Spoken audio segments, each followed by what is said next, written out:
I love playing Satisfactory, which is why I got quite excited when I saw this Vtubers announcement for a community Satisfactory server. I, as part-time sandling and automation enjoyer, simply had to get on there. But there was a problem: the timing.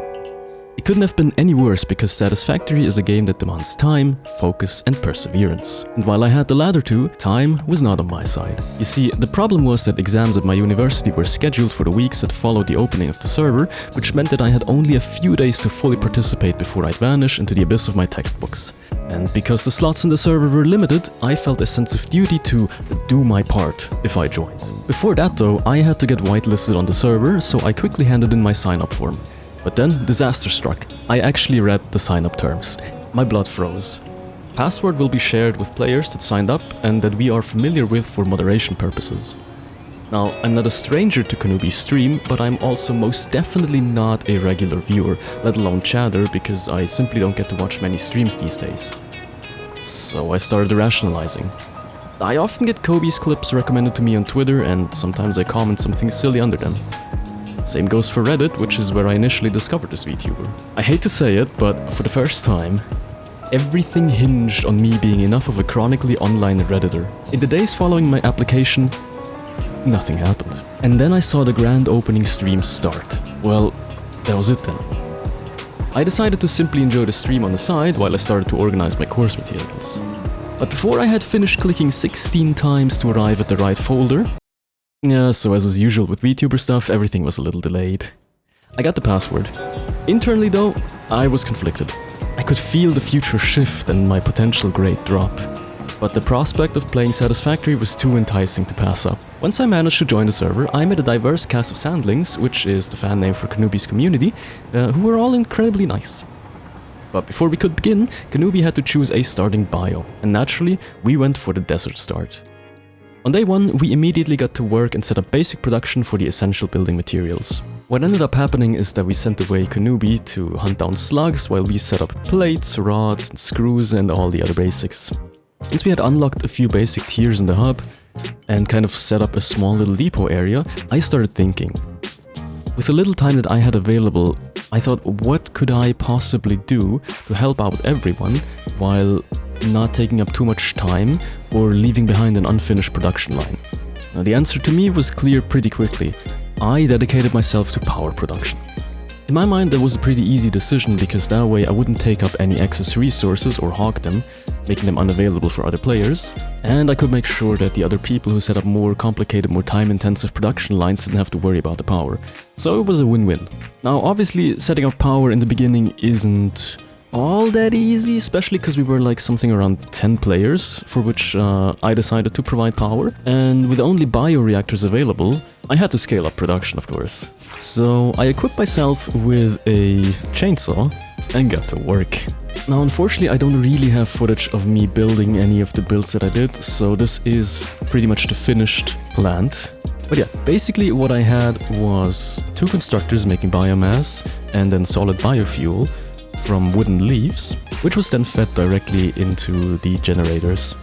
I swapped the production over to liquid biofuel at a later stage because I wanted to have it as fuel for the jetpacks, but other than that the setup still remained the same as I had it in the beginning. Pretty much I just swapped over the products that went into the generators. On the second floor of this building we can find where I added a emergency battery pack later on. During the time where I was actively playing, I made sure to keep it up to standard and make sure that it has a few hours of capacity before it gives out, so we can fix any kind of power issue in time. But yeah, luckily I don't think we ever needed them, so that's good. But the biofuel generators quickly ran out of juice, so I had to rush down coal power. And luckily for us, in the desert start there is coal available in excess, really. But of course, even that power wasn't enough to sustain us for long, so I had to expand coal a little bit more and made my way over to the green fields where pretty much the spot for coal power exists, and I started hooking everything up. And because of the progress that everyone had already made, we had Miners Mark II available and more power slugs than anyone could ever imagine or need, so I could go ham on this power plant.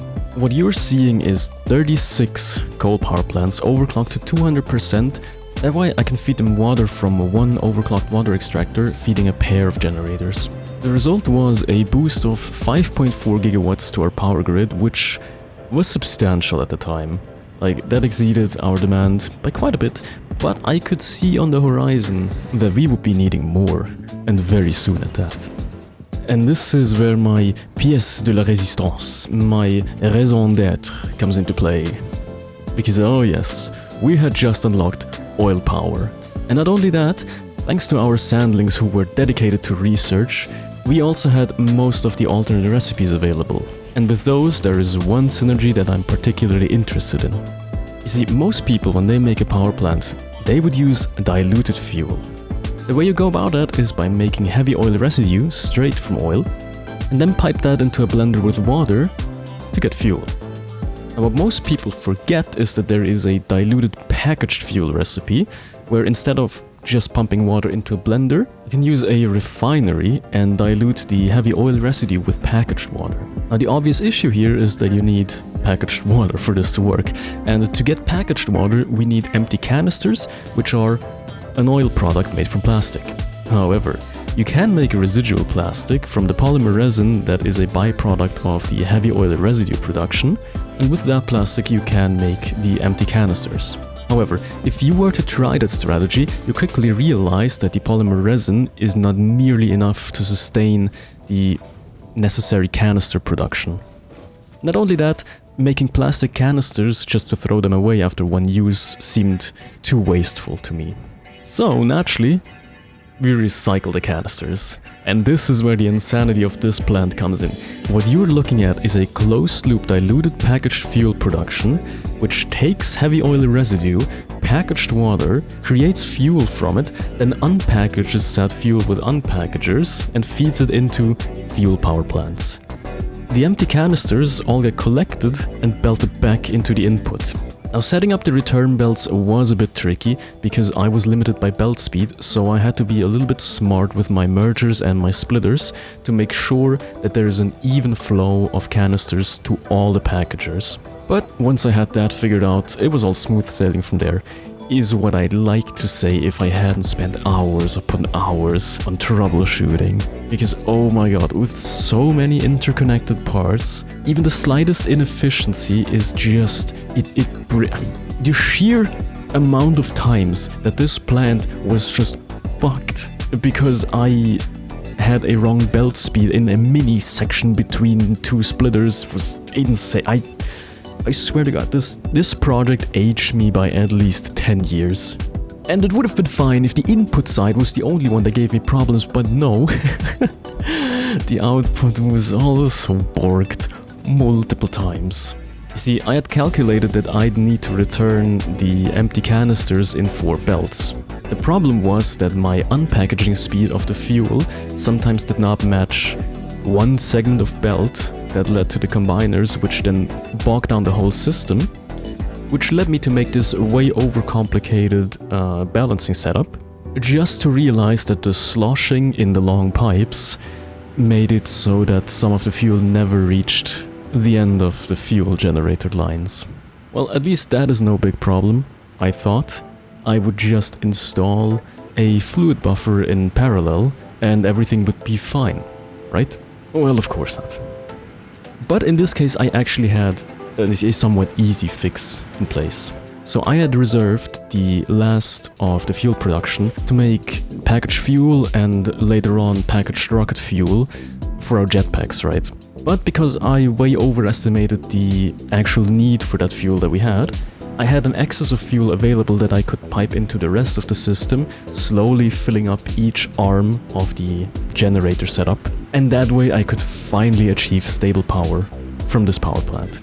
Now, what you might wonder is, I was talking about rocket fuel, right? And I am, in terms of like where this is located, in the prime spot to make rocket fuel out of fuel, because we have coal and sulfur available. So why is there normal fuel running into these generators? And that is where the time constraint comes in. After I've made this, my time really like it just ran out. I didn't have time to do the rocket fuel conversion of this plant, which would have... Oh god, I don't even want to imagine how many generators I could have fed with it, but it would have been a lot. And also, I would like to remind you that out of, I think, the 5 available oil nodes in the region, I had used 2. So yeah, I could have expanded this factory a lot, but it was simply not needed. Like, even at the time, this was way overkill. And I had more than enough headache with the small segment of this plant already. So, I think I felt like I was good on that front. So yeah, that was pretty much all of my contribution to the server. I did build another building where I had intended to put a factory for space elevator parts, but I never got to finish it or flesh it out. So it's basically just an empty shell. And maybe I placed this coffee mug in the convenience store, which the Sandlings built for Kobe's 3rd anniversary, which was a very, very cool gesture. So yeah, all in all, I was really happy that I could be part of the server and part of the 3rd anniversary surprise.